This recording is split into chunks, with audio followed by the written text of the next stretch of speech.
show. Delighted now to be joined in studio by the former Bowes and most recently Waterford boss, Keith Long.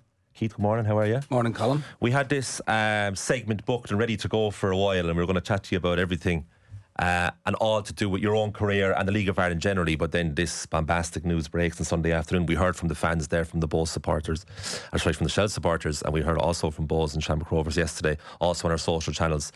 But what do you think of the decision for Damian Duffs to step away and the implications it has in the league?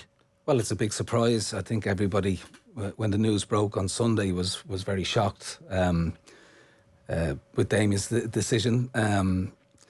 We don't fully know what the reasons behind it as yet. You know, I don't think Damian has come out and directly spoke about it. I'm sure he explained to the players and to obviously the staff and owners at Shelbourne, so his reasons, and you know, got to respect his decision to step away at this time. It's a huge surprise to everybody. You know, remember, he'd done some fantastic things for that football club, Shelbourne, first league in 18 years, got him into Europe. You know, and I think his team were evolving this year. Obviously, results probably have not been what he would have expected. I'm not sure. That's probably not the reason. Football is a 24/7 business. Yeah. You know, it's always on, and it can be very difficult in football management. So it can be a lonely place at times. So listen, I don't know what the full reasons behind what Damian has made the decision, but listen, I wish him good luck. It's going to be a big miss for the league. You know, big loss to the league, particularly Shelbourne, obviously, and you know, they've done everything they can, I'm sure, to keep him at the club. You know, and yeah, listen, he's been great for League of Ireland football in general. He he raised the bar, raised the profile, and yeah, he'd be a big loss to the league. You would have known him to a certain degree before he took the Shell's job in November 2021, but you were managing Waterford as recently as April this year. So what was he like to come up against? Because like, we've heard, you know, all the stories about the falling out with Stephen Bradley, and he's very outspoken. But how did you find him personally? I've known Damian a long time. I don't know him to any great extent, but you know, I've had dealings with him before his time in League of Ireland football. I've been in his company on a number of occasions, but I always found Damian to be very intense, very motivated. Obviously, you can see that on the sideline. His teams play with great energy, great honesty, great work rate, and that's a reflection of the manager. You know, I've got a good relationship with Damian, but you know, we're not best pals or anything like that. You know, so I wish him the very best of luck, whatever decision he makes next. Do you think he'll stay in football? Well, listen, only Damian can answer that. He's got a lot to offer, as you can see. What he's done at Shelbourne over recent years, he's brought that club. You know, they were drifting. They spent a long period in the first division, and he's brought them success. So he's proven that he's a capable manager. But before that as well, he was with Shamrock Rovers in the academy and working with a lot of talented young players. Obviously, he was part of Stephen Kenny's backroom staff at one point as well. So listen, whatever he decides to do next in football, if he wants to stay in football, it's a cruel business, football at times. It's a lonely place, as I said earlier. Yeah. You know, it's always on. It's 24/7. It consumes your thoughts constantly. So maybe he needs a little step away, a little break, because when you're working at intensity, there is invisible burnout. You know, if you look at Jurgen Klopp, he had to step away at Liverpool. You know, for those reasons. You know, when you're involved in football management, there's no days off. Yes. It constantly consumes your thoughts, and yeah, like I said, it's an always on industry. Invisible burnout is understandable for a manager, but it's bad for the soul, I'd say. It's bad for the individual person. We'll get to that with yourself and your own journey to this point. But Bowes' victory last night against Shamrock Rovers, the 2-0 win, well warranted, was really needed as well for the league, because it looked like Rovers were going to run away with it. So they're still 9 points ahead, but Rovers they have 2 games played more than Bowes. Whereas the other end of the league, it's like Cork City are really caught adrift. They got the late equaliser against Drogheda, but Sligo Rovers winning, they're 4 points ahead of Cork City. Pats are stuttering. You can't really trust Derry to sustain a title challenge. Drogheda have responded well from the European disastrous news that they got, but it feels like it's just Bowes who are going to keep Rovers honest now. Well, that's what it looks like at the moment. It would have been a huge step forward for Shamrock Rovers, you know, had they have won last night. I thought Bowes were excellent. They were, weren't they? Really, really good. First half, excellent. Played with real intensity, played with real quality, their movement. Typified probably by James Clark for the first goal, the pressure that he put Roberto Lopez under, and a great finish by Dale Rooney. And then as they dominated from then on in the first half, particularly, Ross Tierney, Dawson Devoy, being at the heartbeat of the midfield for Bohemians. They were full value for their victory last night. Shamrock Rovers won't panic. They've been here before. Obviously, they had a disappointing by their league campaign last year by their standards. But they're 9 points ahead in the table. It may still be a procession. We don't know. Yeah. But if Bohs win the 2 games in hand, that's right. That's right. It makes it interesting. It's good. I think it's good to have a vibrant, challenging Bohemians football club. I spent 8 years at that club. It means a lot to me, and it's great to see them doing so well. How's life? Life is good. Yeah, it's good. I've enjoyed the break away from. Yeah, I really have. Yeah, I've taken my time. I haven't jumped into anything. It's not that long ago, really. It was mid-April you left Waterford. Yeah, that's right. Yeah, so I've had some time to reflect and maybe redirect me in terms of what's next for me. So I'm looking at. I'm keeping my options open. I'm looking for opportunities within the game, but also looking at opportunities outside the game too. Interesting. So, there's a shelf life when it comes to team management, football management. There's only so much you can spend on the sidelines. Like I said, you do get burnt out at times, and it does challenge you. Mental fatigue, all that type of stuff. It's a tough, demanding business. It's a beautiful game. We all love it and we love being involved in it. But there is times where you have to step back and reflect, and get that work-life balance correct. I think that's important for us all. Yeah, you've mentioned burnout twice now, and it's just unavoidable. And having said all that, you said there's a shelf life, but you also have 8 years at Bohs uninterrupted. How did you manage that from 2014 to 2022, which included an FAI Cup final that you heartbreaking lost in penalties to Pats, and then the Conference League run in 2020, 3 games at the Aviva? So there's loads of success in that time. Does that help you go on? Well, listen, it was relative success, I suppose. Considering when I went into the club, it was in a dark place. So we myself and along with others that involved in the club, completely changed the culture, completely changed the organisation in terms of how we were perceived at that particular time. We did it sustainably, we did it stably. It wasn't a quantum leap, year on year. We got better, we improved. We were able to develop players, bring players back from the UK, bring players through from the academy. So we produced a lot of good players, and we produced a lot of good moments for the Bohs supporters. Like you said, in the Aviva, the European run. Unfortunately, we didn't deliver silverware for the club, and that's my biggest regret. I'm on the record of saying that. So it would have been fantastic to have won something to, show, tangible silverware as a result of your efforts. But, success can be defined in lots of different ways. Bringing players through to the first team, creating economic value for the club in terms of players and selling players. And that's where we were. 6 of the 8 years when I was at Bohemians, we were part-time.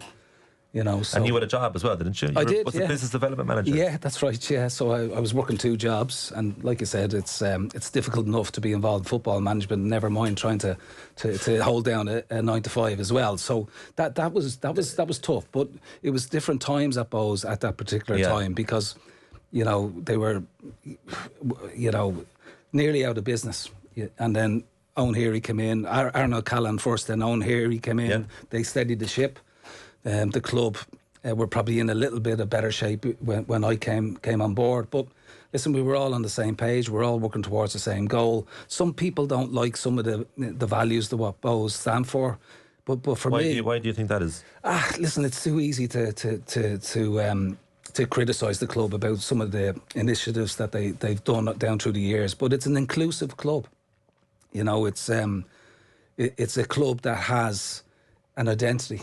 And I think that's really important. It's jealousy. Is that what it is? I think it is. Yeah. Maybe you're the work that Daniel Lambert has done. Well, Daniel's a very, very clever man. But, Jimmy Digman's there in the office now as well. Is fantastic administrator and does brilliant work behind the scenes. There's lots of people, and, it would be remiss of me I can't name everybody. I can't go through everybody. But everybody was fully united behind what we wanted to achieve. You know, like I said, when I took over, we were a part-time club, you know, and that was our model to become the best part-time club in the country, you know, with players having dual careers. Can you remind me when you went full-time? I went full-time in 2019. Okay. In 2019. Just over halfway through. Yeah. So the players, even up to 2021, were a lot of them were full-time, but some of them were still part-time, you know, the likes of Keith Buckley, Rob Cornwell, other fellas like Conor Levison were in college and things like that. So the fellas had dual careers. They were able to combine playing professional football at a good level, but also, you know, having that earning capacity outside of football also. That was our model at that particular time. Then we transitioned. You know, we finished second in the table, we finished third in the table, qualified for Europe with the youngest team in the country, you know, 7th youngest team in Europe, I think it was at that particular time. So we did a lot of good things. And unfortunately, you know, football is it's like that. You're judged by your results at the end of the day. And, you know, my time had come and... but I enjoyed it. It was really fantastic at Bohemians. And that status change to full-time yielded successful, certainly progress, if not trophies, after that. Yeah. The question I have then is, in 2019, where did that leave your family, the Long family? Were they happier that you went full-time, that you weren't balancing a job away from football with the job of a manager? Was this a more, I guess, a clear structure that you had in your week, that you were full-time managing this football club, and you could also devote more time to the family, or was it the same problems? Listen, I was completely consumed by Bohemians in a full-time capacity at that particular time then. So was it worse then, if anything? All my energy went into the football club. So I had the support of my family. I've 3 young children. You know, a wife that supported me in terms of, you know, this was my passion. I wanted to give full-time football a go. I was lucky enough to be at a club that was in a position to make me full-time. And, but to answer your question, it didn't help in terms of the work-life balance. You know, you just get more immersed into the role, into the job, and... You know, I would have been in Dalymount, you know, a lot, you know, morning, noon and night between the offices, between the you know, our office in the ground, but also the training ground. So it was just one of those things. When you're completely invested in something, you've got to give it everything you've got. And that's what we tried to do. Not just me, lots of other people, but my backroom staff. I thought I had probably one of the best backroom staff in the country at that particular time. Lots of people helped, and it was because of everybody's collective effort that we achieved relative success on the football pitch, and we were able to bring back some, you know, lasting memories to a lot of the supporters. The commitment was maintained, but the commute was longer when you get the Waterford job, so that's probably even tougher again. Yeah, Waterford. It was a fantastic football club. Yeah, you know, it's a great history and tradition in the city of Waterford. Going back to the 80s, 70s, you know, some of the great teams that Waterford produced over the years, some of the great players that they produced. They'll always produce players in Waterford. So I really enjoyed my spell down there. It was a different model, completely different model to Bohemians. Bohemians obviously being a fans-owned club.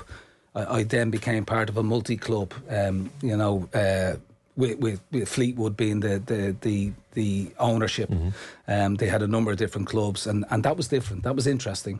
But the commute up and down to Waterford, it did take its toll, there's no doubt about it, but brilliant facilities down in Waterford, great people working at the football club. Results towards the end didn't go so well for us, and I paid the price for that. It was 6 defeats in a row, wasn't it? Yeah, no, it was poor. You know, and you got to accept that. That's the nature of the game. And as it turns out, it's proven to be probably a good decision by the club, because they've done okay since. Jeez, that's very mature to say, because you wouldn't hear that from a lot of certainly recent ex-managers on the side. I can take some comfort from the fact that I brought a lot of good players into the club. Yeah. You know, Paul Ammond scored again last night. Conan Noonan doing fantastically well. Grant Horton scored last night. But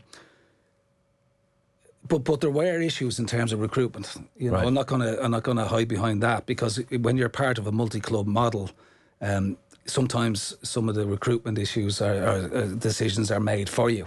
You know, certainly when it comes to the loans of players and things like that. So Fleetwood have a great network. They've got very experienced people working for them, and but I've got great experience in terms of League of Ireland, Irish players, knowing what it takes to win games in this league, and you know, bringing players in on paper that have great pedigree. They don't always translate on the football pitch, and I think some of the problems that we had stem back to the summer window last year when we lost Melise Asamoah. He was sold as a result of his performances for Waterford for a 6-figure fee to Wigan. He's doing well at Wigan in the first team. We lost our captain Barry Bagley. We lost our goalkeeper Sam Sargent to injury. Both of those players to injury. We lost Harvey McAdam, who was a lone player from Fleetwood who did really well for us when we played. We were never really able to replace those boys. And at that particular time, I think we were fourth in the table. And we had conversations. I felt that if we didn't strengthen, we would probably taper off a little bit, and that's what happened. But ultimately, results this year, we started the season great. Yeah, I got some good boys down there, some good players in Waterford, and you can see that in some of their performances. Yeah. So I wish them well. I hope they have a successful season, and I wish the new management team the best of luck. We mentioned progress when you were manager of Bowes, and it was there to be seen with Waterford, because you get promoted straight as. Solidified them in the Premier Division in 2023, finishing I think 7th, wasn't it? That's right. A great start, and then this year as well, and last year. Pádraig Hammond was only on the show last week actually, and he lamented the fact that you left. Yeah. He was sad about that. Yeah, well, and still is. Podge is a fantastic. He's a great guy. He's a good person. You know, brilliant pro. Leads by example at his age to cover the distance that he does, to put in the effort that he does, to get the goals that he does, the quality that he's shown. You know, so he is a role model for everybody at that football club. It's great we were able to sign him. He's one that I would have pursued over many years. I tried to get him to Bowes at one point. So I've always been an admirer of Pádraig's, and he's had a fantastic career, and he continues to produce the goods for us down in Waterford. Yeah. In Waterford, so he's been a fantastic servant to the club, but a great example to young players in terms of professionalism. You know, his attitude. He turns up to work every day. You know, he works extremely hard. He looks after himself really well. You know, and the data that he shows in terms of his total distance is off the scale for a man of his vintage. Are people conditioned to be as busy as you were up until mid-April, and then go from that to having nothing on paper, like to having no job? How do you transition? Because I imagine the phone calls and the text become less and less as the days pass by, and then you're just left alone, having maybe just a week earlier been fairly prominent. Yeah. How do you deal with that? Well, that's exactly it. The well wishes and the good looks after, when you get the sack, it means a lot, around the league. There's almost like an adrenaline, I'd say, to it. Is it immediately afterwards? You're getting a lot of people in. And like I said, results were not particularly good towards the end, and the manager pays the price for that. So, like I said earlier, I think I've taken the time to reflect. I've had a number of weeks now to consider my options. I'm keeping my options open in terms of inside the game and outside the game. And, football in this country, it's what we love. It's my passion. But I also have to make sure that I strike the right balance now moving forward, that I have that work-life balance, in whatever step I make, whatever career I choose. I would like to stay within the sports industry, ideally, maybe football. But the jobs are few and far between, and mostly the pay is not great, So, I get sacked, don't have a huge payout or any of that type of stuff. So we have to live, we have to work, and that's just the way the game is. We have to move forward. I have to accept that I've got to look at my options outside of football also. Is that they're also the tough family discussions? Is it because you're as committed as a full-time manager as a Premier League manager in England would be, but the money obviously is incomparable, so you're putting all this effort in, but there's not a huge amount of money coming back? Is that a tough discussion to have at home? like I said, I've been supported by my family in terms of my decision to follow my passion, to give full-time football a go. Yeah, it is difficult at times, but I'm under contract. I have been under contract, so that still has a bit to play out, and whatever happens in the meantime will happen. But I think it's key for me at this moment, at this juncture in my life, at the age that I currently am, that I make a good decision in terms of what's next, for me, for the work-life balance, to make sure that, I look after, my mental health in terms of, you can't be constantly stressed, you can't be constantly full of anxiety, you can't always be on, like I said earlier, and I don't say that lightly. It's just the nature of the beast. Football consumes you. It's an all-consuming job, and so you gotta get the balance right, and I think that's really, really important. So those conversations have been had. I've got an open mind as to what's next. Right. Are you watching football? Not really. I watched. I've been to a few games. I went to the Ireland-Senegal game. I think that was my first game back. Obviously, I've got League of Ireland TV and I watch it. I'd flick through it from time to time. I've taken a step back to reflect and to look at different options. I enjoy going to games. I've been to a number of games. I enjoyed last night's game. I thought, like I said, Bows played with real verve. I thought they looked a really, really good outfit last night, and I enjoyed that game. I enjoyed the atmosphere. But this is a time for me to take stock, have a look at what my options are, and let's see what the future holds. Can you take us back to the 6-game run? When you're in the middle of it, can you feel that there's an inevitability about what's coming, or do you think right up until the last minute that it's something that you can actually interrupt the pattern? Ger, I knew I was going before the season kicked off. Right. Yeah, not, if I'm being brutally honest with you, that's what I felt. Why? Because the tail end of last year wasn't so good either. There was a lot of incomings, a lot of outgoings in terms of players.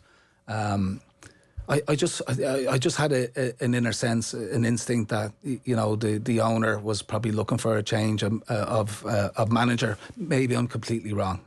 Some of the conversations that I had when I was over in Fleetwood were difficult conversations, and I could have taken a principled stand at that particular time, but I didn't, because I work in collaboration. I trust the people that I work for also. I had a squad of players already assembled, under contract at the club. So I had a sense of duty and loyalty towards those players. We started the season really well. We went on a bad run. Some of the performances were not good. Some of them were okay. We were the bounce of the ball, between getting a win, a draw, whatever the case may be. Ultimately, the defeat at home to Sligo, was the final straw, and the owner made the decision to call time on my tenure. So you got to, whether you agree with it or you don't agree with it, you just got to accept it, respect it, and get on with it. So if you think at the start of the season that there's a sort of Damocles hanging over you when you're on that run and you're trying to I don't know, what is your approach at that point, where it feels there's a sense of inevitability about it, but you're still trying to fix it? Yeah, that's right. And sense of inevitability is probably, maybe that was an internal thing. Yeah, and sure. We were working as hard as we were every day on the training ground. Myself, Matt Craddock, David Breen, Brian Murphy, great, fantastic backroom team. Darryl Mulcahy, our sports science coach. Like we were a strong group. We worked together. We did everything that we could, and we fell short a little bit. So, is there anything now? There was no pressure. I didn't feel any great pressure. The Waterford fans, they didn't like some of the results. They didn't like some of the performances, and that's understandable. But by and large, the people of Waterford were very supportive of me during my time at the club. So. Listen, when you go on a 6-game losing streak, managers are going to come under pressure. Any money that you had in the bank previously has been and gone, and the owner made a decision. And I think if you look at the history of Fleetwood, etc., like, they are quite quick to remove managers, etc. If you could go back now to the start of the season, would you make any different decisions? Would you walk away at that point, in retrospect? Would that have actually been the right thing for you, or would you just pick a slightly different team for some of those games? Well, I could have been more. Well, no. Listen, I made it perfectly clear around one or two decisions to bring players in that were outside of my control. Right. You know, you're part of a multi-club group, and you know, ultimately, when the owner decides that X, Y, and Z happens, you've got to toe the party line. So, yeah, in hindsight, I should have made a principled stand, but also. I had a sense of loyalty to the players in the dressing room and the people that are brought into the club, and it would have been, you know, it would have been unfair on them for me to walk away at that point. Yeah. If you had a sense that the writing was on the wall, is it an additional challenge then to hide that feeling from the players? Listen, the players, you'd never show that side. You know, you've got to be clear in terms of your communication to the players, in terms of they need clarity. They have to understand their roles and responsibilities. So, so I would never have let that in a little bit. People around the club, maybe that working in the admin side of things, may have known my suspicions. Maybe one or two of the backroom staff would have known. But we'd have those conversations privately. Ultimately, I've lost my job at Waterford because of results. You know, it's not because my sense of maybe the writing was on the wall for me from January or in November last year when we finished the season. It was made purely because of the results. You know, I had a good working relationship with the people at Fleetwood. We were constantly on the phone. We were, you know, daily communications between some of the recruitment people and the admin at Fleetwood. So. Yeah, listen, that's life. That's the way it goes, and you know, managers lose their jobs. There's two things that are certain. You know, you're gonna lose your job at some point. Yeah. Sorry, just on the multi-club ownership. Obviously, it's in the spotlight at the moment with the situation at Drogheda. Knowing what you know now, would you actually be much better equipped to deal with that, or is it something that you would try and avoid? I was excited going in at Waterford. You know, John Walters, Steve Curwood, the CEO, they were quite impressive. You know, they went after myself and Alan Reynolds at that particular time. And, you know, I really enjoyed my time there. So John Walters left fairly soon after you got there. Is that what happened? Yeah, that's right. Yeah. So again, listen, I won't speak for anybody. You know, he may have had issues, or you know, there was a reason why he left. Yeah. Part of the excitement of joining Waterford was the fact that I would have been exposed to the likes of Fleetwood, to their processes, to how they operate, some of the expertise that they may or may not have. You know, I was brought over to the club. The facilities are first class at the training ground there. A lot of Irish players there. You know, they recruit from League of Ireland. They and the players have done well over there. So it was an interesting time. You know, Waterford, like I said, are a good football club. So where did the breakdown come? Was it that you were saying I need players in these positions, and they're like, no, these are the players we have available? Well, listen, there was too simple? Nah, that's probably a simple way of putting it, Ger. But I think there's an understanding from, you know, that we need players in certain positions. You know, they know the business of football, so they're not mugs. I suppose sometimes I felt, because I'm the Irish end of things, that I know the Irish market. I know what League of Ireland players look like. I know what successful League of Ireland players look like, and I was supported. So don't get me wrong. I'm not here, you know, not taking accountability for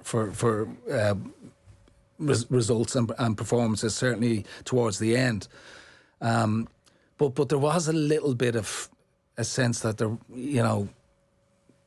Yeah, they wanted to get more involved in terms of Fleetwood, and rightly so. They're putting a lot of money into it. It's their football club, you know. So they wanted to get more involved in terms of the recruitment, you know, looking at players, talking to agents, all that type of stuff. And I felt that I felt a little bit blindsided by some of the things, insofar as blindsided is probably the wrong word. But it's easy looking at videos. It's easy looking at footage of players, but you don't get a true sense of it. So were there it's easy to look at it being recommended / you're this is a player that's coming, and players come with good calibre. You know, they've got good history. They're coming from really good academies and played at a good level. So the automatic assumption is that if they played at a good level, they'll translate to League of Ireland. That's not always the case. Okay. So it takes a special type of mentality to play League of Ireland football. it's difficult. It's a tough, uncompromising league. The facilities aren't great. The infrastructure, as we know, needs to improve.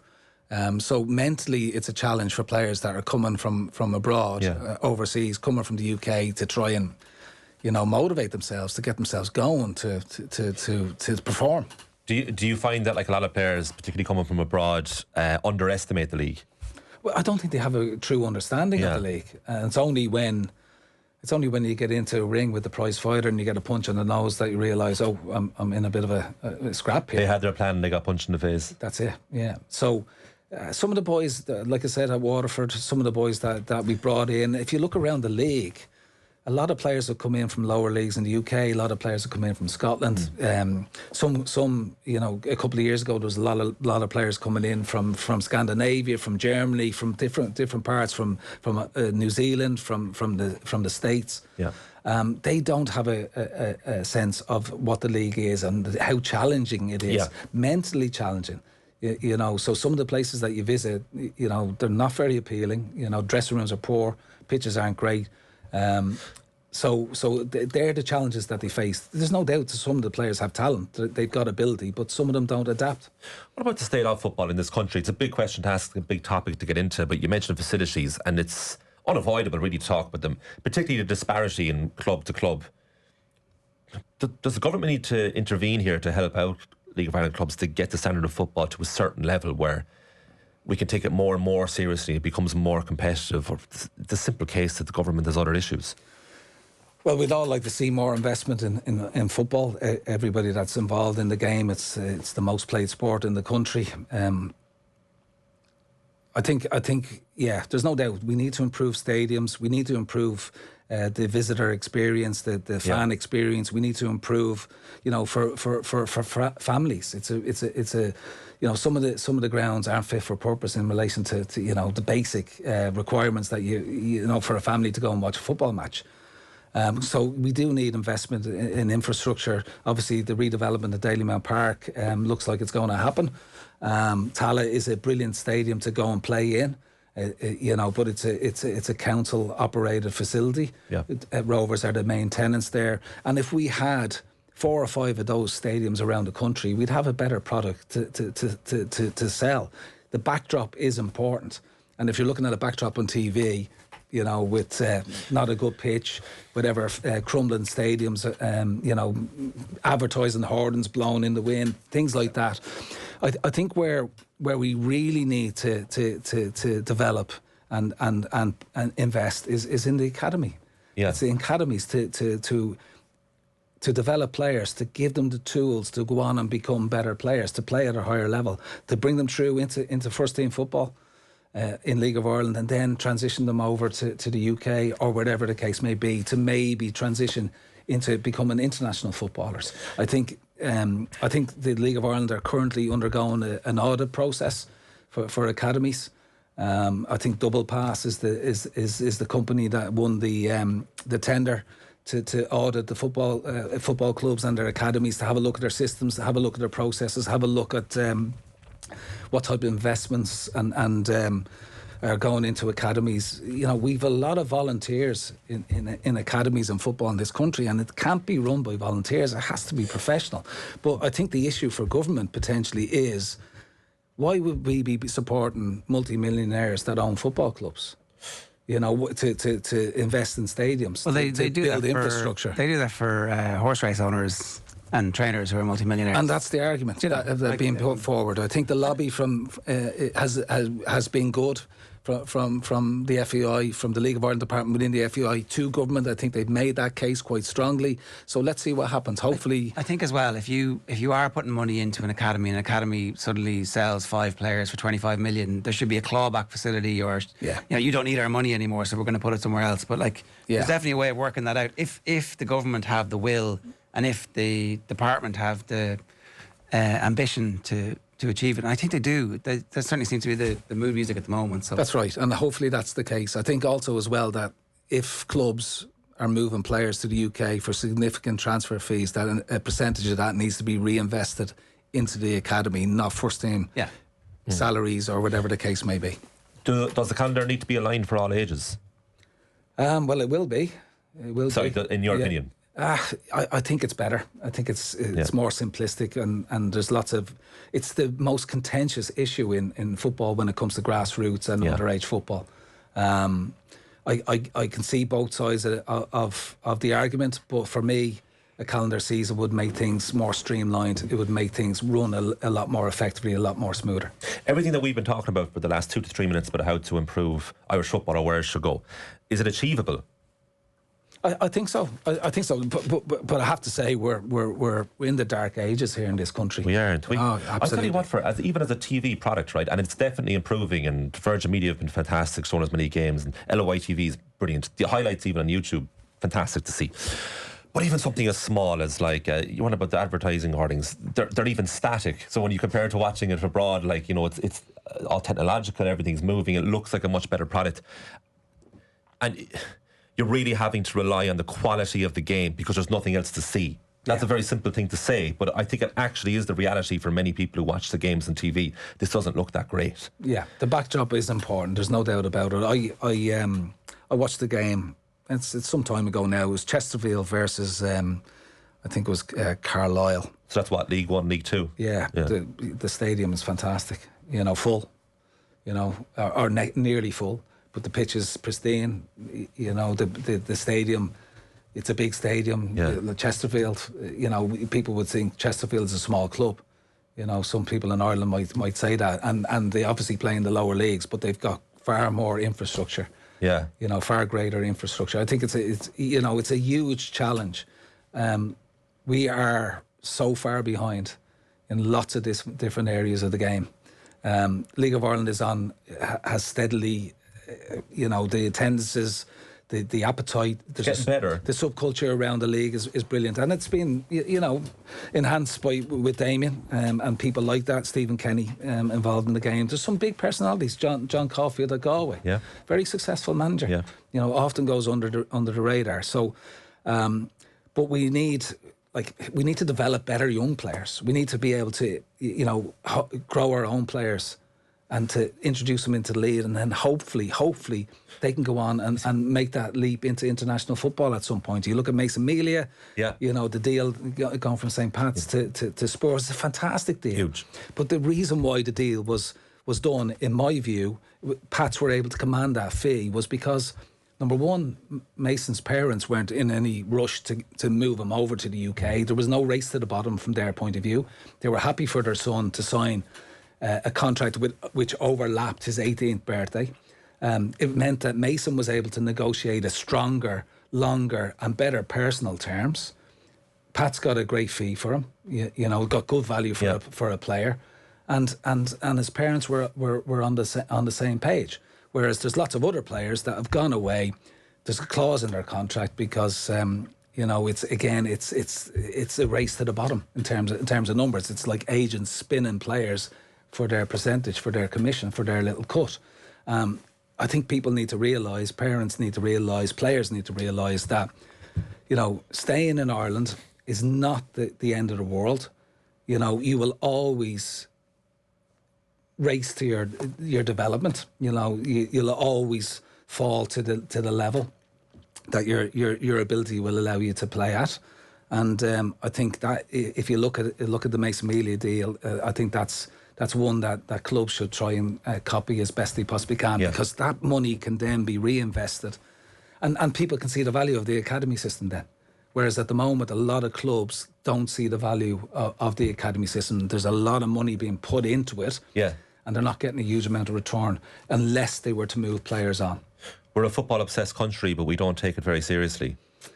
Unfortunately, I think, like I said, League of Ireland is in a better place now than it has been in many years. Probably the best it's ever been.